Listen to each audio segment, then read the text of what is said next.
Welcome to episode 3. We are now just over 2 weeks away from Hyrox Glasgow, where me and Sarah will be taking on the mixed doubles event again, trying to beat our time we set in Poznan, Poland in November 2024. So yeah, it's come around quick. Booked it just over 8 weeks ago, just over 2 weeks to go. So 9 full weeks of training plus a taper week. So this week is all about something a little bit different. We're both competing in something called a Half Hyrox, which is the first time we've ever done a Half Hyrox. And as the name suggests, it is half of everything. So half the running, same weights as you do at Hyrox, but just half the distance.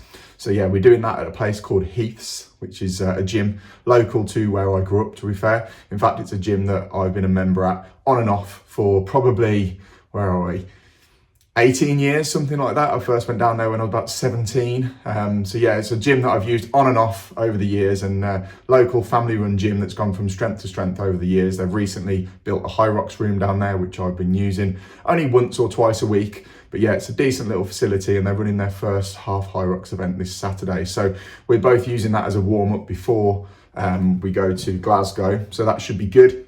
So I'm treating this week really as a bit of a test for Glasgow. Last time in Poland, as I've said a few times before, I didn't prepare, hardly trained, and just rocked up and did it pretty much.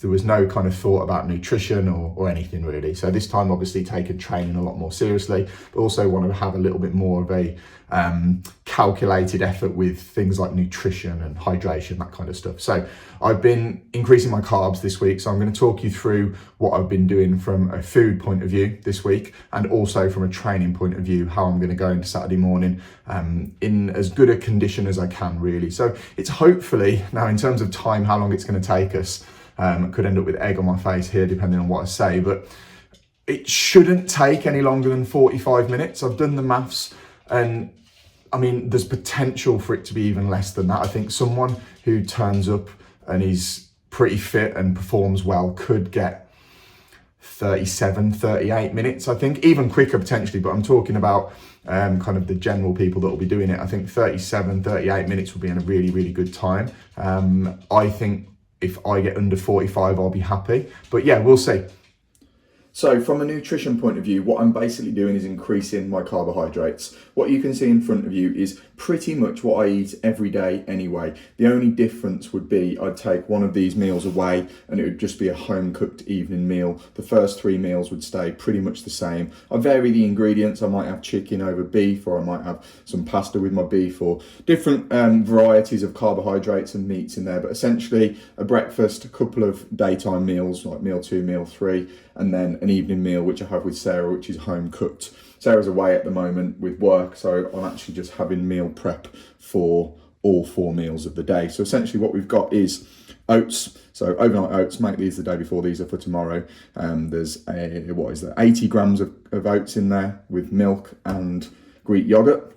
Then we've got rice and minced beef with some veg. We've got pasta and pork loins, and then we've got another rice and minced beef. So they're the 4 main meals. We have just like a cereal bar here, which is kind of like a post-training snack. Rice cakes, so I have 8 of those.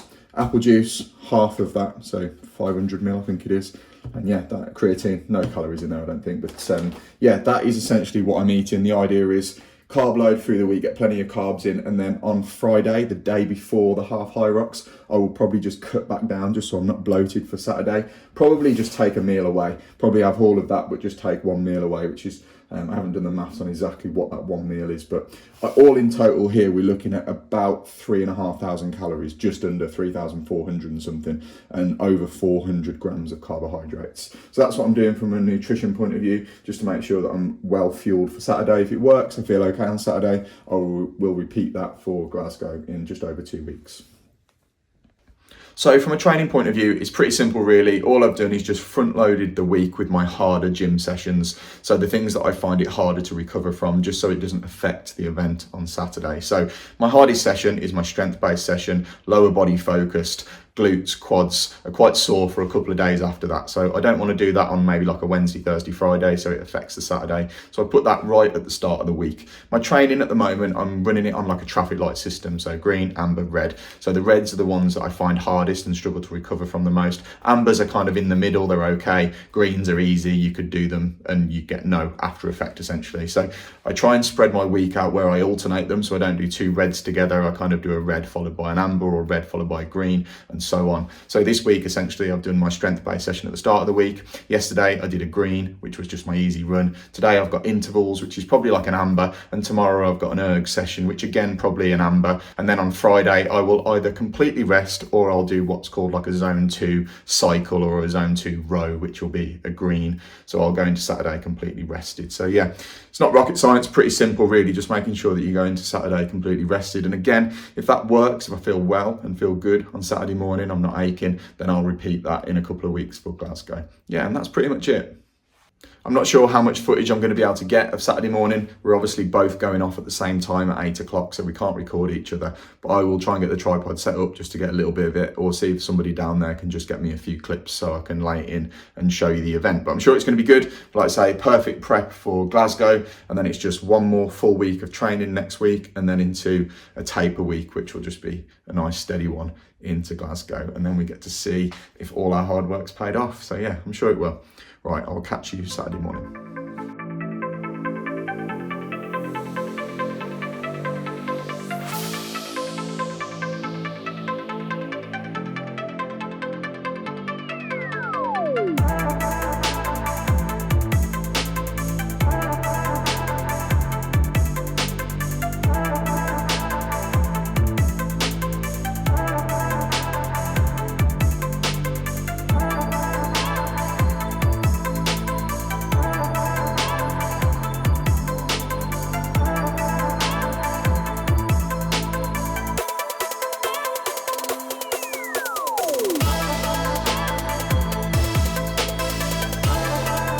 So we've just come out of the Half Hyrox down at Heath's, and yeah, we're alive, we made it. And it was really good, to be fair. It was a really well run event. Obviously the first one that they've done down there worked really nice. It was a beautiful morning, sun was out, it was freezing. But yeah, we soon warmed up, and yeah, we managed to get decent times. I got 37.17 I think, and Sarah 39.18. Yeah, 39.18. So both sub 40, which we're really pleased with. If I'm honest, I was kind of thinking under 45 would be good. I did all the maths and I thought like a 37.5 was possible if I like went as quick as I could. But I thought that there'd be like, I didn't think I'd get it actually. But yeah, it was tough, obviously, as it always going to be. Couple of pain caves, one just after the burpees. The run just after the burpees killed me, and then I was all right on the wall balls. It was the lunges. Lunges killed me, and the run after lunges was slow. But probably the biggest win was I managed to go unbroken on the wall balls. I did 50 straight off, which I'm buzzing with. So yeah, really, really pleased with that. But no, really good warm up for Glasgow. We are 2 weeks to Glasgow today.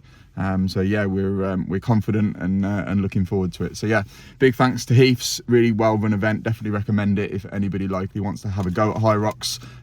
Yeah, really good. Right, let's go and enjoy this day. Catch you soon.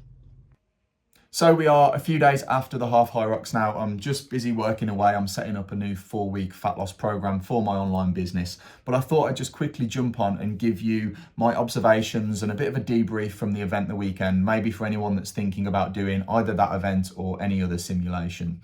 The first thing I would think about is your footwear. A lot of these simulations involve running outdoors and then coming back inside to push and pull sleds, amongst other things. So if you're getting wet outside in terms of your trainers getting wet, then coming back inside, that's going to affect your ability to grip and push the sled.